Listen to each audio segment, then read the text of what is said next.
আলোচিত ১০ ট্রাক অস্ত্র মামলায় সাবেক স্বরাষ্ট্র প্রতিমন্ত্রী লুৎফুজ্জামান বাবরকে নজিরবিহীনভাবে মৃত্যুদণ্ড দেয়া হয়েছিল বলে দাবি করেছেন তার আইনজীবী।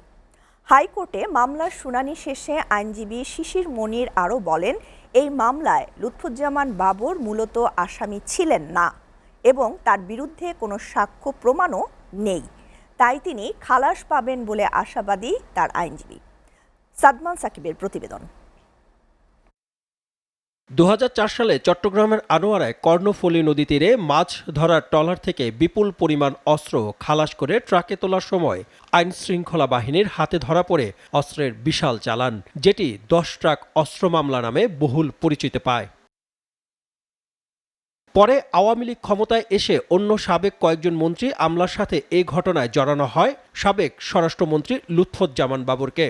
নিম্ন আদালতে বিচার চলা অবস্থায় পুনঃ তদন্তের বিশেষ নির্দেশনায় বাবর সহ ১১ জনকে নতুন করে আসামি করা হয়। পরে ৫৩ জনের সাক্ষী নিয়ে বাবরকে মৃত্যুদণ্ড দেওয়া হয়। হাইকোর্টে বাবরের পক্ষে যুক্তিতর্ক উপস্থাপন শেষে তার আইনজীবী শিশির মনির গণমাধ্যমের সাথে কথা বলেন। আসামি করা হয়েছিল জনাব লুৎফুজ্জামান বাবর, তার পক্ষে আজকে যুক্তিতর্ক উপস্থাপন করা হয়েছে যে লুৎফুজ্জামান বাবর মূলত এই মামলার আসামি ছিলেন না। এই মামলার ২৮টি সাক্ষী হয়ে যাওয়ার পরে পুনরায় তদন্ত করার জন্য একটি নির্দেশনা দেওয়া হয়। ২১ আগস্টের মামলার মতো পুনরায় তদন্ত করা হয় এবং ওই তদন্তের মাধ্যমে লুৎফুজ্জামান বাবর সহ ১১ জনকে নতুন করে আসামি করা হয়। ওই আসামির তালিকায় জনাব লুৎফুজ্জামান বাবরকে নিম্ন আদালতে ট্রায়াল করে ৫৩ জন সাক্ষী নিয়ে ফাঁসি দেওয়া হয়। তিনি বলেন, মামলার মেরিট ও সাক্ষ্য প্রমাণের ভিত্তিতে লুৎফুজ্জামান বাবরের খালাস পাওয়ার ব্যাপারে আশাবাদী তারা।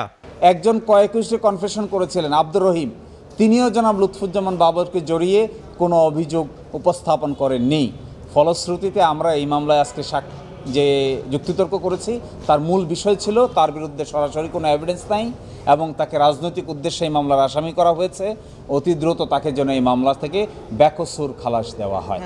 নিম্ন আদালতে এই মামলার কার্যক্রম নিয়ে বিস্ময় প্রকাশ করেন তার আইনজীবী। স্বাক্ষর তদন্ত রিপোর্ট দেখা ছাড়াই নেওয়া হয়েছে, ফলে এই যে দ্বিতীয় অভিযোগ, এই দ্বিতীয় অভিযোগেরও কোনো ভিত্তি থাকে না। সাদমান সাকিব, এসএটিভি, ঢাকা।